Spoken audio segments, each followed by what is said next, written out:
Hello and welcome everyone. आइए प्यारे बच्चों, आपका स्वागत है मैथ्स के इस नए लेक्चर में। आज हम स्टार्ट कर रहे हैं lecture number 3 on relation and functions. अभी तक लास्ट लेक्चर में हमने डिस्कस कर लिया था कि रिलेशन क्या होती है, रिलेशन का डोमेन क्या होता है, रिलेशन की रेंज क्या होती है, रिलेशन का को डोमेन क्या होता है।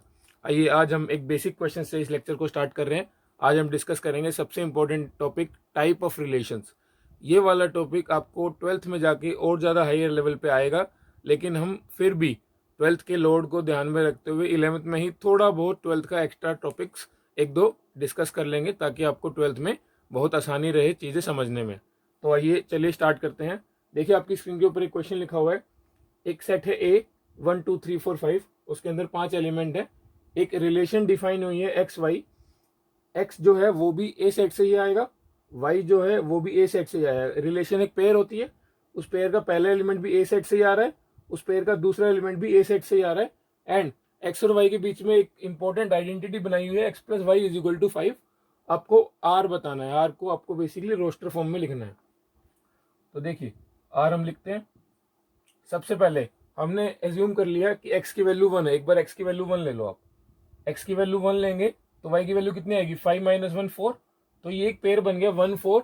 खास बात आपको ध्यान रखनी है कि जो भी आप पेयर बनाए, दोनों सारे एलिमेंट इस सेट के अंदर जरूर होने चाहिए। दूसरा पेयर बनेगा, दूसरी रिलेशन, एक्स की वैल्यू 2 लीजिए। एक्स की वैल्यू जब आपने 2 ली तो वाई की वैल्यू आएगी 3। एक्स की वैल्यू आपने 3 ली तो वाई की वैल्यू आएगी 2। एक्स की वैल्यू आपने 4 ली तो वाई की वैल्यू आएगी 1। एंड जब आप एक्स की वैल्यू 5 लेंगे, जब आप एक्स की वैल्यू 5 लेंगे, वाई की वैल्यू कितनी आएगी, 5 माइनस 5 0। लेकिन 0 इस सेट में है नहीं, तो इसका मतलब 5 0 वो रिलेशन हमारी यहाँ पे काउंट नहीं होगी। तो ये हमने रिलेशन को रोस्टर फॉर्म में लिख लिया, 1 4 2 3 3 2 4 1। इस रिलेशन के अंदर 4 ही एलिमेंट आएंगे जो इस आइडेंटिटी को सेटिस्फाई कर रहे होंगे। आई होप इस टाइप के बेसिक क्वेश्चन आपको समझ आ रहे होंगे। आप समझ सकते हैं कि कैसे एक्स और वाई में रिलेशन यूज करके हमको रिलेशंस के पेयर बनाने हैं। आपको एक सेट दिया होगा, ये रिलेशन ए क्रॉस ए, मतलब ए से लेके ए तक ही डिफाइंड है, क्योंकि दोनों एलिमेंट ए सेट से ही आ रहे हैं। ये वाली चीजें खास ध्यान देने वाली है, नोट कर लीजिए इसको।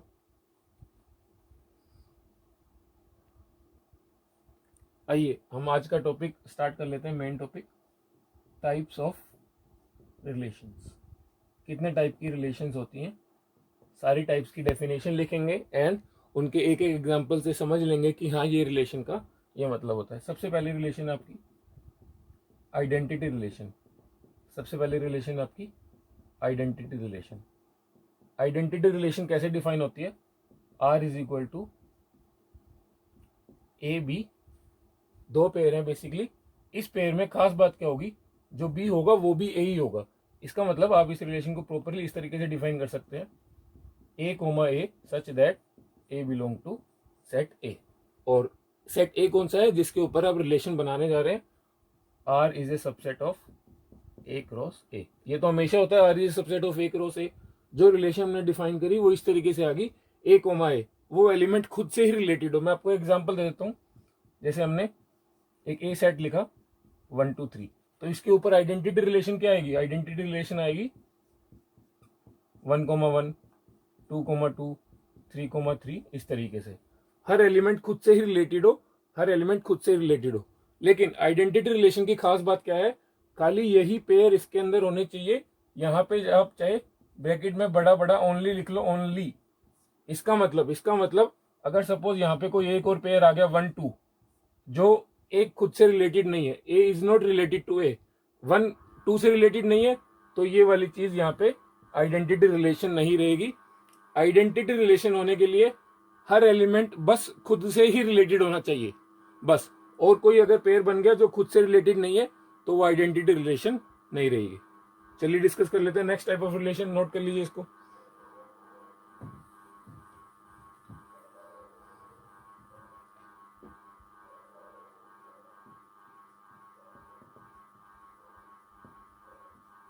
Universal relation.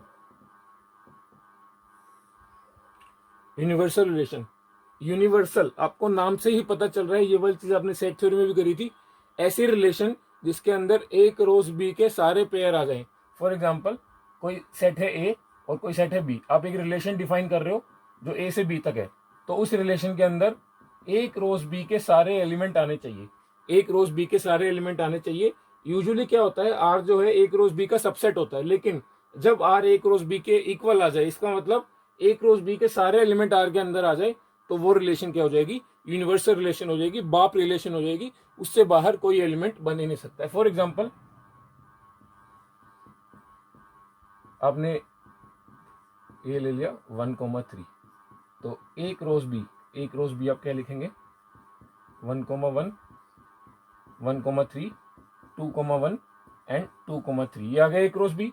अब एक रिलेशन आपने इस तरीके से डिफाइन करी, x, y such that x belong to a, x जो है a सेट से आएगा, y belong to b, y जो है b सेट से आएगा, and x plus Y is less than equal to 10।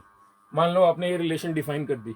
अब देखो हम इसके पेयर बनाना स्टार्ट करते हैं, रिलेशन लिखेंगे, x प्लस वाई जो है 10 से कम आना चाहिए, 1 प्लस 1, 1 और 1 लेंगे, 1 प्लस 1 10 से कम है, 1 और 3, 1 और 3 भी 10 से कम है, फिर 2 और 1 एंड 2 और 3। देखो इसके अंदर, इस रिलेशन के अंदर एक रोज बी के सारे एलिमेंट आ गए, एक रोज बी के अंदर भी 4 एलिमेंट है, इस रिलेशन के अंदर भी 4 एलिमेंट है। इसका मतलब ये वाली रिलेशन जो है, ये वाली रिलेशन आपकी एक यूनिवर्सल रिलेशन है, इसके अंदर हर एलिमेंट पॉसिबल है जो एक रोज बी में आ सकता है। नोट कर लीजिए इसको। नेक्स्ट टाइप ऑफ रिलेशन है वॉइड रिलेशन। वॉइड रिलेशन का मतलब जो रिलेशन एक एम्प्टी रिलेशन हो, जिस रिलेशन के अंदर कोई भी एलिमेंट ना हो, number of element in this relation is 0। ये रिलेशन 5 के इक्वल है, इसके अंदर कोई भी एलिमेंट है ही नहीं, कोई भी एलिमेंट है ही नहीं। आपने एक सेट बना दिया a 1,2, ओके। आपने एक रिलेशन डिफाइन करी a, b, जो a है वो भी a सेट से ही आ रहा है, b भी a सेट से ही आ रहा है, such that a plus b is greater than 100। आपने इस टाइप की रिलेशन बना दी, या इस टाइप की रिलेशन बना दी, a square is equal to 16, इस टाइप की आपने रिलेशन बना दी जिसको कोई भी एलिमेंट सेटिस्फाई ही नहीं कर रहा है। आप 1 का स्क्वायर लेंगे 16 नहीं आएगा, 2 का स्क्वायर लेंगे 16 नहीं आएगा, तो इस रिलेशन के अंदर कोई एलिमेंट ही नहीं आया, कोई पेयर ही नहीं बना, तो ये रिलेशन कैसी होगी, एम्प्टी रिलेशन, या फिर वॉइड रिलेशन भी आप इसको बोल सकते हो। इसका तीसरा नाम है जो बहुत कम यूज होता है, नल रिलेशन। नल रिलेशन जिसके अंदर एक भी एलिमेंट ना हो। a plus be greater than 100, आप 1 ले लीजिए, 100 से बड़ा नहीं आएगा, 1 ले लीजिए, 100 से बड़ा नहीं आएगा, 2 ले लीजिए, नहीं आएगा, 2 ले लीजिए, कोई एलिमेंट इस रिलेशन के अंदर नहीं आएगा। इसका नाम है वॉइड रिलेशन। इसके अंदर नंबर ऑफ एलिमेंट्स कितने होते हैं, 0, नंबर ऑफ पेयर्स होते हैं 0। नेक्स्ट आपकी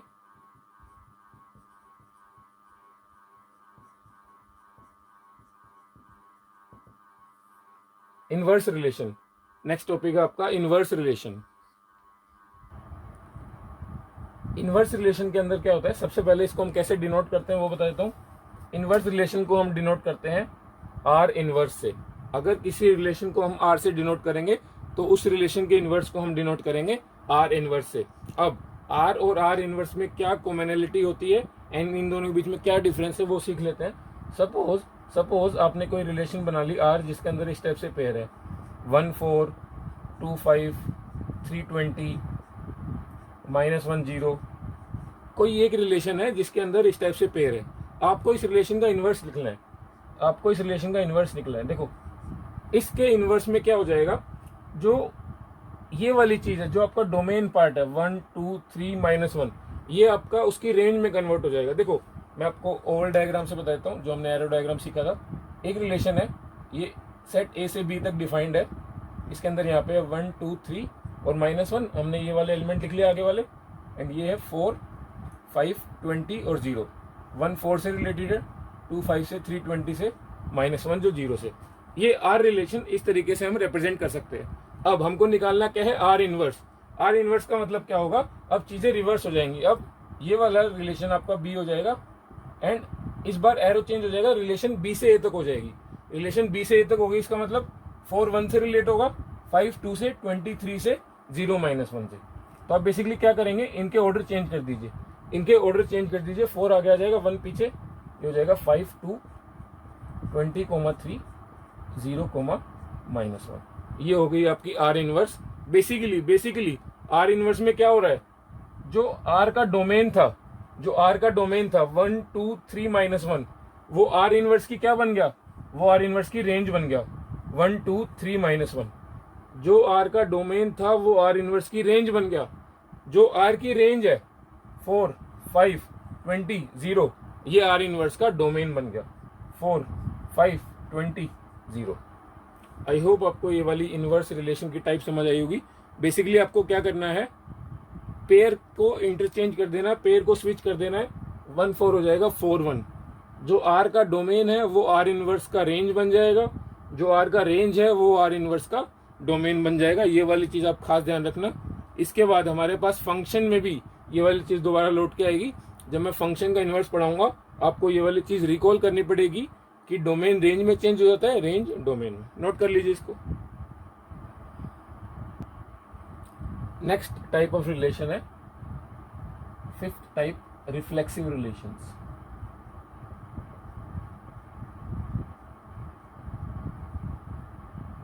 रिफ्लेक्सिव रिलेशंस इसके बाद जो भी हम 3 टाइप के रिलेशन डिस्कस करने वाले हैं, रिफ्लेक्सिव, सिमेट्रिक एंड ट्रांजिटिव, ये वाली तीनों रिलेशन सबसे ज्यादा इंपॉर्टेंट टाइप ऑफ रिलेशन है, आपको ये जरूर ध्यान में रखनी है। रिफ्लेक्सिव रिलेशन क्या होती है, रिफ्लेक्सिव रिलेशन होती है कि ए और ए दोनों एलिमेंट सेम होंगे, such that a belong to A for every element of A. इसका बेसिकली मतलब होता है for every element of A. जो ये उल्टा साइन होता है ना, उल्टा साइन, इसका मतलब होता है for every element of A. इसका मतलब हर एलिमेंट खुद से ही जुड़ा होना चाहिए उस सेट का जरूर, और एलिमेंट हो ना हो फर्क नहीं पड़ता। देखो इस टाइप के रिलेशन आपने आइडेंटिटी रिलेशन में भी करी थी कि वो एलिमेंट खुद से ही जुड़ा हो। मैं आपको आइडेंटिटी रिलेशन और रिफ्लेक्सिव रिलेशन में एक डिफरेंस बता देता हूं मेन खास। देखो ये कोई पेयर है, ये कोई सेट है, सपोज 1 2 3, आपने एक रिलेशन लिखी 1 1 2 2 3 3, आपने एक रिलेशन लिखी, इसके अंदर 3 एलिमेंट है, 1 भी खुद से रिलेटेड है, 2 भी खुद से रिलेटेड है, 3 भी खुद से रिलेटेड है। अब इस टाइम पे ये वाली रिलेशन आइडेंटिटी रिलेशन भी है एंड रिफ्लेक्सिव रिलेशन भी है। लेकिन अगर आपने सपोज इस रिलेशन के अंदर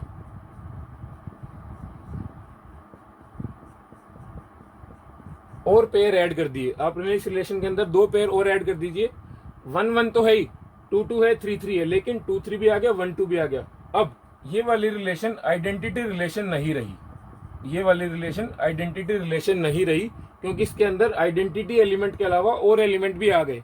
लेकिन अभी भी ये वाली रिलेशन रिफ्लेक्सिव रिलेशन है, क्योंकि इसके अंदर 1 1 2 2 3 3 है। बाकी और पेयर हो ना हो हमें फर्क नहीं पड़ता, ये जरूर होना चाहिए। लेकिन अगर और पेयर ऐड हो गए तो ये वाली रिलेशन आइडेंटिटी रिलेशन अब नहीं रहेगी। तो ये वाली रिलेशन, सपोज इसको आपने R1 बोल दिया, इसको R2 बोल दिया, R2 आपकी रिफ्लेक्सिव है, R2 रिलेशन आपकी रिफ्लेक्सिव है, R1 आपकी क्या थी, रिफ्लेक्सिव भी थी प्लस आइडेंटिटी भी थी। तो ये वाला इंपॉर्टेंट डिफरेंस है आइडेंटिटी और रिफ्लेक्सिव रिलेशंस के बीच में, ये नोट कर लीजिए आप। एक बार फिर से बता देता हूँ, हर एलिमेंट खुद से ही कनेक्टेड होना चाहिए फॉर एवरी एलिमेंट ऑफ ए, लेकिन और एलिमेंट हो ना हो उससे रिफ्लेक्सिव रिलेशन पे कुछ फर्क नहीं पड़ता। और एलिमेंट होंगे तो आइडेंटिटी रिलेशन पे फर्क पड़ता है। अब ये रिलेशन आइडेंटिटी रिलेशन नहीं है, लेकिन ये वाली रिलेशन आइडेंटिटी प्लस रिफ्लेक्सिव दोनों है। तो रिफ्लेक्सिव रिलेशन बहुत ही इंपॉर्टेंट टाइप ऑफ रिलेशंस है, ये आपके 12th क्लास में भी फिर से रिविजिट होंगी। तब तक आपको इस कंसेप्ट को ध्यान रखना है, रिफ्लेक्सिव रिलेशंस। नोट कर लीजिए इसको।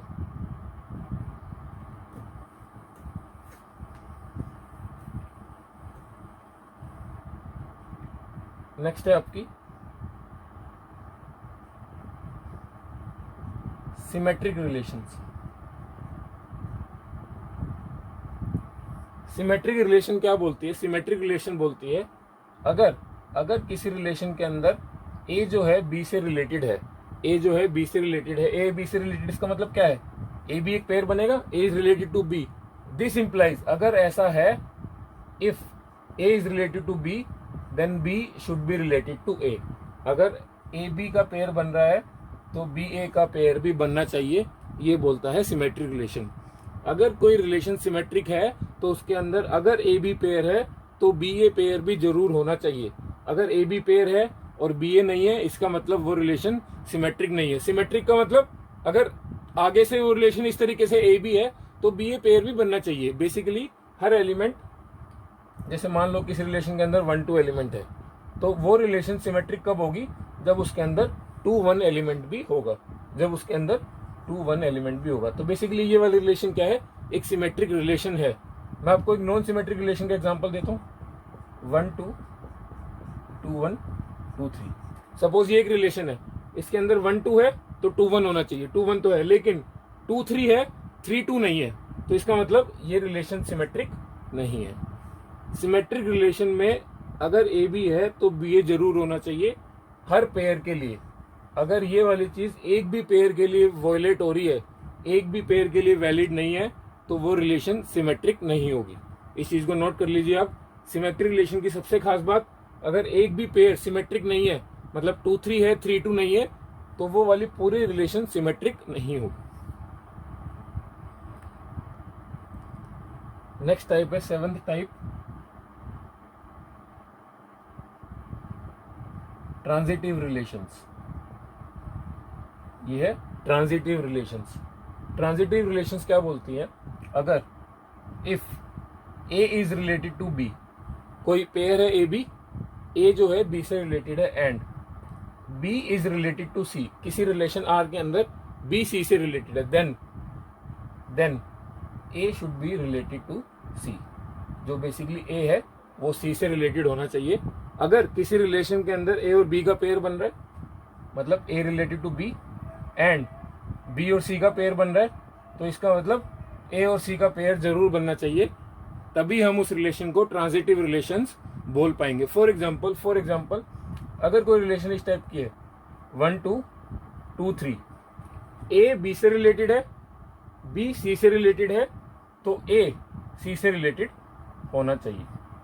1 2 से रिलेटेड है, 2 3 से रिलेटेड है, तो 1 भी 3 से रिलेटेड होना चाहिए। इसी टाइप के रिलेशंस को हम ट्रांजिटिव रिलेशंस बोलते हैं। लेकिन अगर ऐसा हुआ कि खाली आपको ये पेयर दिया हुआ है, खाली 1 2 से रिलेटेड है, तो ये रिलेशन भी ट्रांजिटिव रिलेशन होगी। कोई रिलेशन ट्रांजिटिव रिलेशन कब नहीं होगी, जब ए बी से रिलेटेड हो, बी सी से रिलेटेड हो और ए सी से रिलेटेड ना हो, तब वो ट्रांजिटिव नहीं होगी। लेकिन यहाँ पे देखिए ए बी से रिलेटेड है, अब बी और सी का पेयर ही नहीं है, तो इसका मतलब ये रिलेशन ट्रांजिटिव है ही। ट्रांजिटिव ना होने का आपको रीजन ढूंढना है। ना होने का कारण कब होगा, जब इस रिलेशन के अंदर 1 2 दे रखा होगा, 2 3 दे रखा होगा, 1 3 नहीं होगा, अब ये रिलेशन ट्रांजिटिव नहीं है। लेकिन इस टाइम पे रिलेशन ट्रांजिटिव है, क्योंकि इसके अंदर 2 3 वाला पेयर ही नहीं बन रहा। हमको जो कंडीशन रिक्वायर्ड है ट्रांजिटिविटी चेक करने के लिए वही पूरी नहीं हो रही, तो हम इसको ट्रांजिटिव बोल देंगे। लेकिन यहाँ पे तो वो कंडीशन पूरी हो रही है, ए बी से रिलेटेड है, बी सी से रिलेटेड है, ए सी से रिलेटेड नहीं है, अब ये रिलेशन ट्रांजिटिव नहीं है। लेकिन यहाँ पे 2 3 वाला पेयर ही नहीं है, तो हमको आगे चेक करने की जरूरत ही नहीं है, ये रिलेशन अपने आप ट्रांजिटिव रिलेशन बन जाएगी। तो नोट कर लीजिए, इंपॉर्टेंट कैटेगरी है ये भी, ट्रांजिटिव रिलेशंस। तो हमने 3 इंपॉर्टेंट रिलेशंस अभी तक ज्यादा फोकस के साथ पढ़ी हैं, reflexive relation, symmetric relation and transitive relation.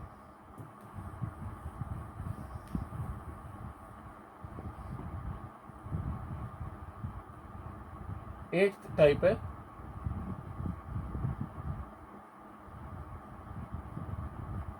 Equivalent relation या फिर equivalence relations. Those relations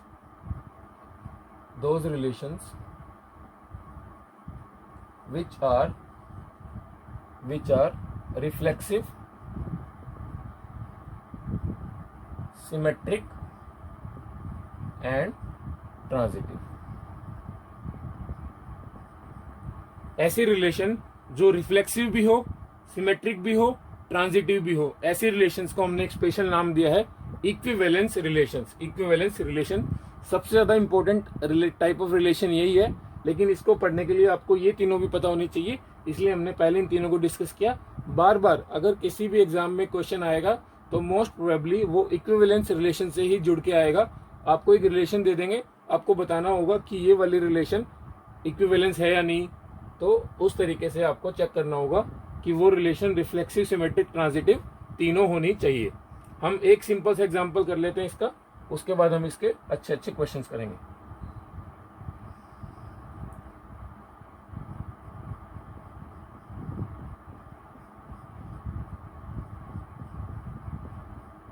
suppose ए कोई सेट है, 1 2 3। अब इस सेट के ऊपर एक रिलेशन है, हमको बताना है कि ये वाली रिलेशन इक्विवेलेंस है या नहीं है। देखो, कोई भी रिलेशन को अगर आपको इक्विवेलेंस है या नहीं चेक करना है, सबसे पहले आप चेक करेंगे उसकी रिफ्लेक्सिविटी।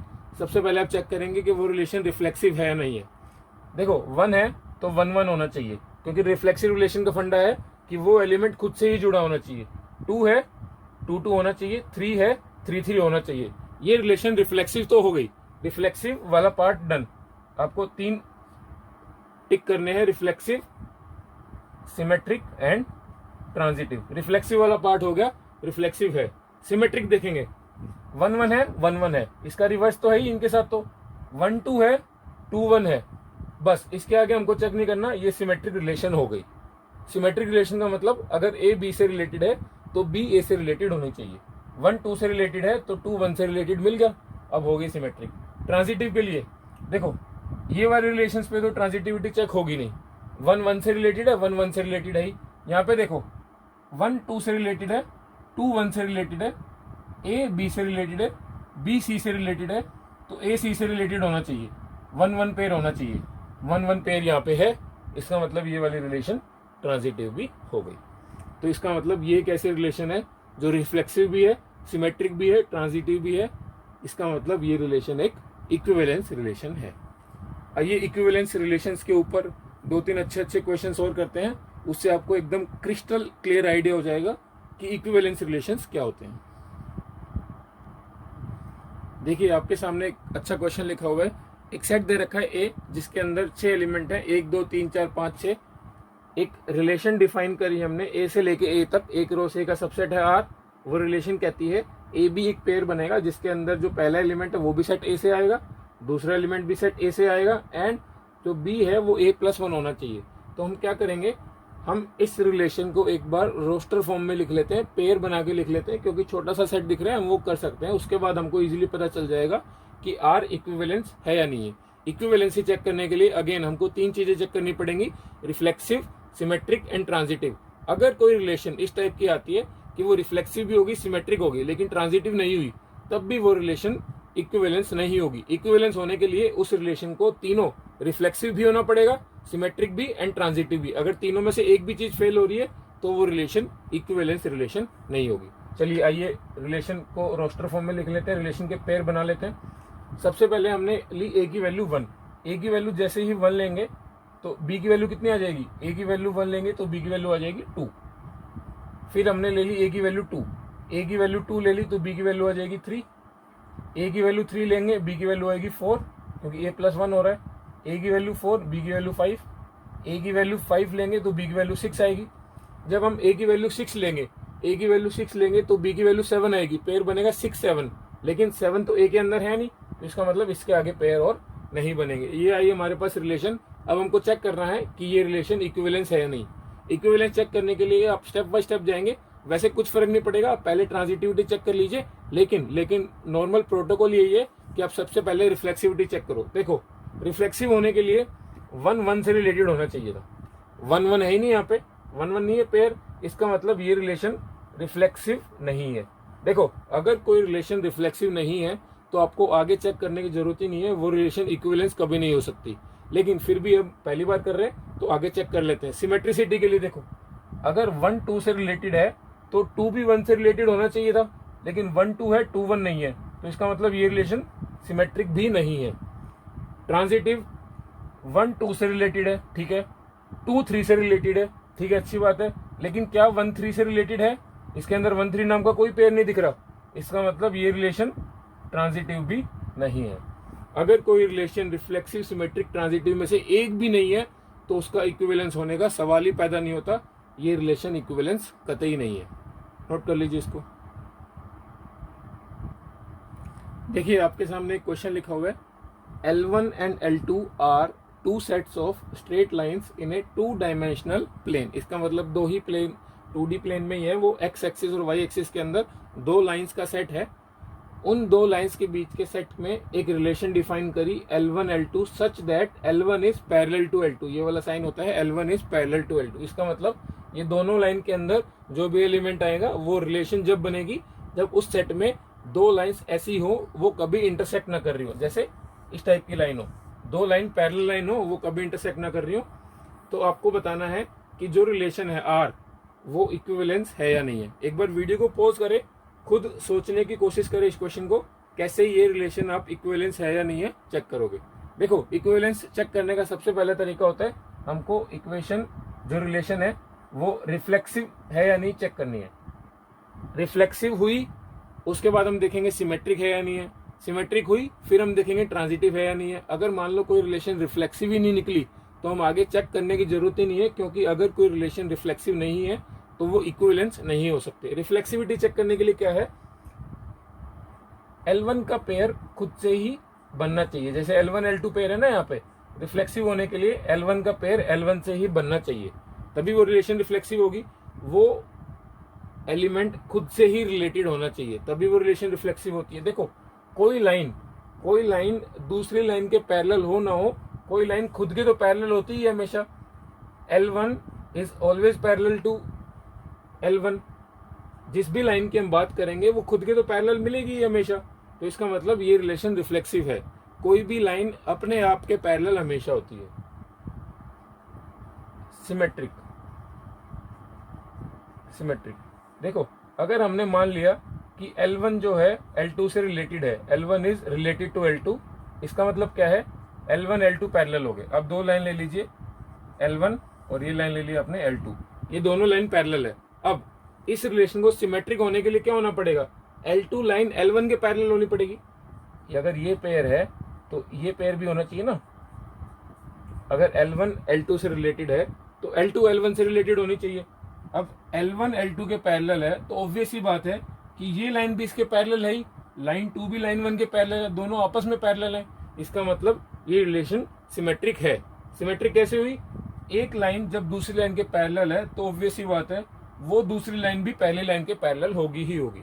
अब देखो आपको चेक करना है ट्रांजिटिव, आपको चेक करना है रिलेशन ट्रांजिटिव है या नहीं है। ट्रांजिटिव में क्या होता है, अगर L1 रिलेटेड टू L2 है एंड कोई तीसरी लाइन है L2 वो रिलेटेड है L3 से, इसका मतलब L1 जो है L3 से रिलेटेड होनी चाहिए। अगर ऐसा है तो रिलेशन ट्रांजिटिव होगी। देखो हम तीसरी लाइन ले लेते हैं, एक तीसरी लाइन ले ली हमने L3 किस तरीके से ली कि L1 L2 से रिलेटेड है, मतलब रिलेशन होने का मतलब पैरेलल है। ये लाइन इसके पैरेलल हो गई, L2 L3 से रिलेटेड है, ये वाली लाइन इसके पैरेलल होगी।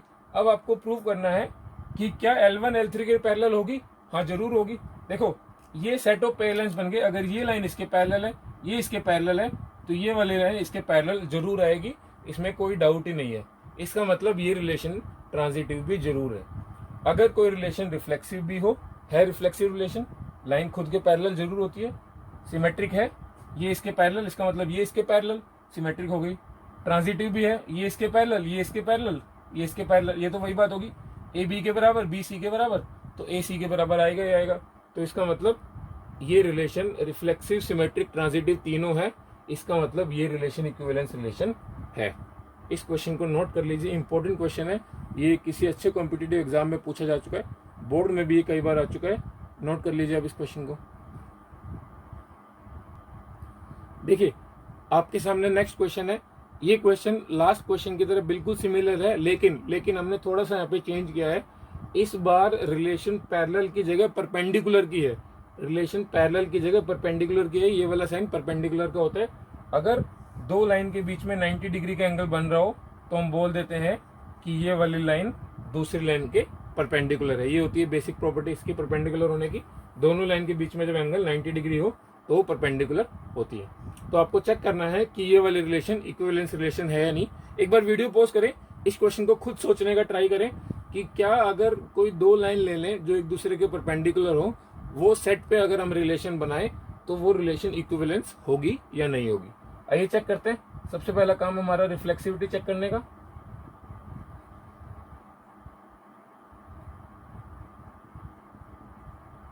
सबसे पहले हम चेक करेंगे रिफ्लेक्सिव है या नहीं।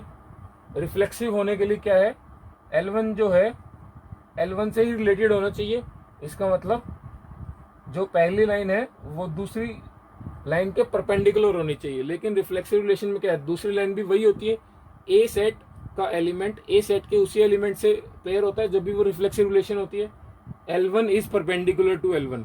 कोई भी लाइन खुद के ही परपेंडिकुलर नहीं हो सकती है, कोई भी लाइन खुद के ही परपेंडिकुलर नहीं हो सकती है। इसका मतलब ये वाली रिलेशन रिफ्लेक्सिव नहीं है। आइए सिमेट्रिक चेक करते हैं। वैसे अगर रिफ्लेक्सिव नहीं है तो ये इक्विवेलेंस भी जरूर नहीं होगी, आगे चेक करने की जरूरत ही नहीं है।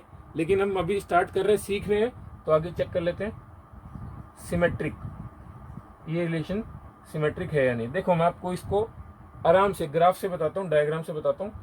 ये दो लाइन ले लिया आपने, ये है लाइन L1, ये लाइन L2। L1 L2 के परपेंडिकुलर है, L1 L2 के परपेंडिकुलर है, ये पेयर बन गया इनका, L1 L2 का पेयर बन गया। ये दोनों लाइन एक दूसरे के परपेंडिकुलर है, रिलेशन भी यही डिफाइन है। अब इनको सिमेट्रिक होने के लिए क्या होना पड़ेगा, L2 को L1 के परपेंडिकुलर होना पड़ेगा। जैसे AB होता है तो BA होना चाहिए।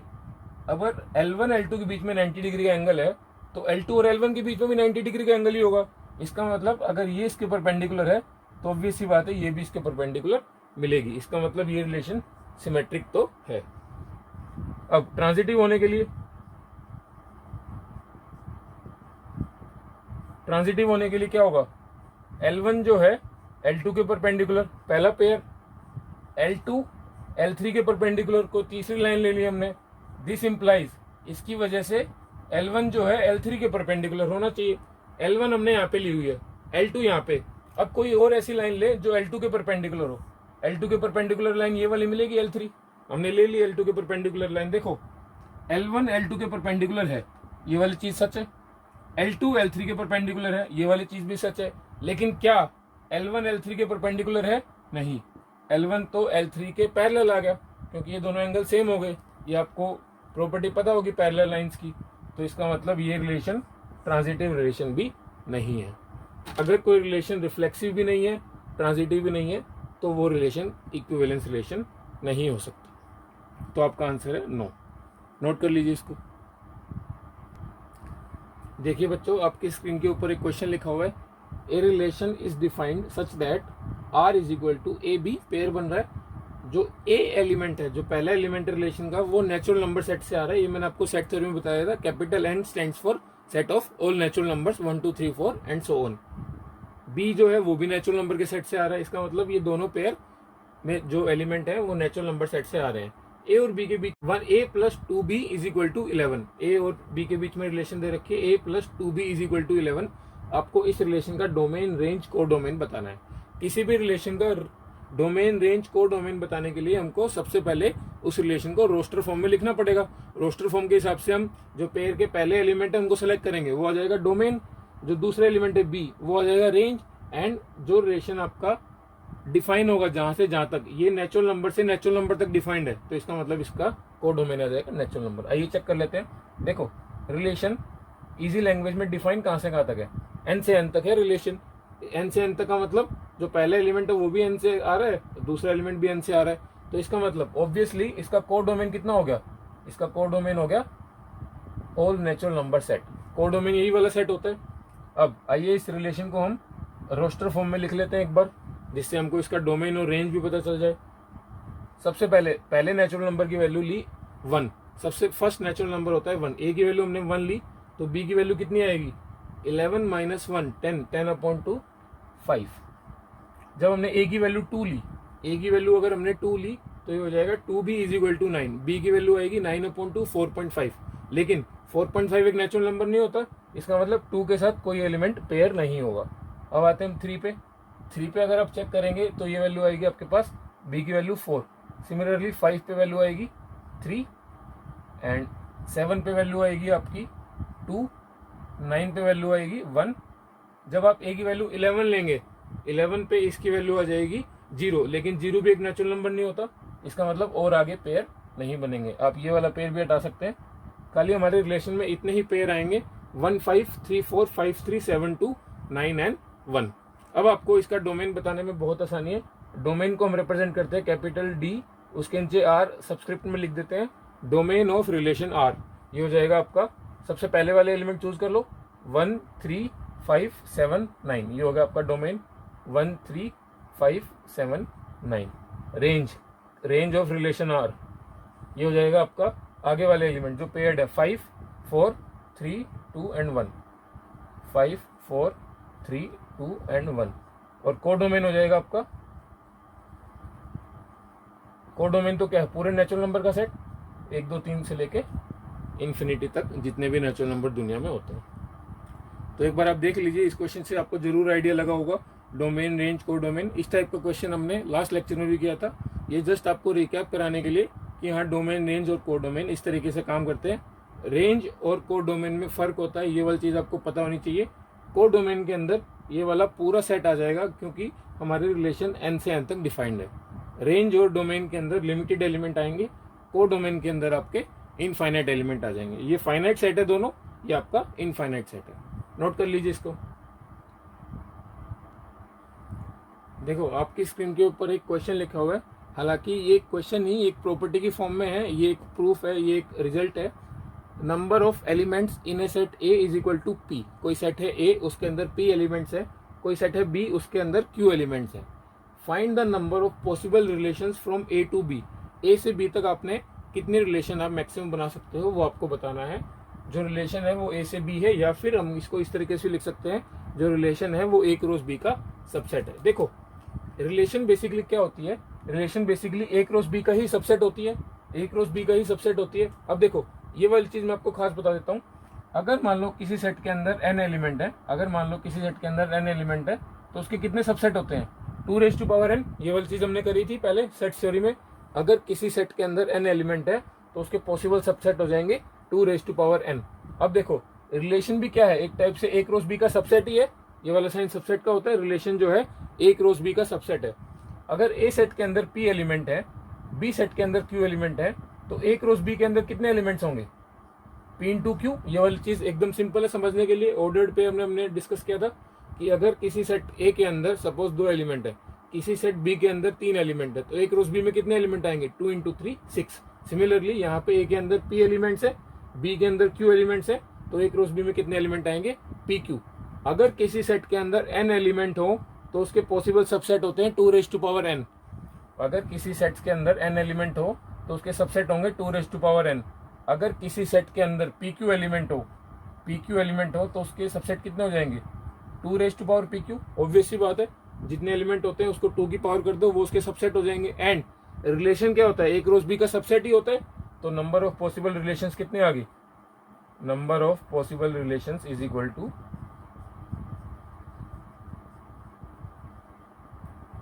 2p। ये वाला एक प्रॉपर्टी है, आप इसको नोट करके रख लीजिए। अगर किसी सेट के अंदर p एलिमेंट है, किसी सेट के अंदर q एलिमेंट है, आपने रिलेशन डिफाइन करी a टू b, तो उसके अंदर हो जाएंगे 2p इंटू q। अगर सपोज इसी प्रॉपर्टी का एक्सटेंशन बता देता हूं, अगर सपोज कोई रिलेशन है जो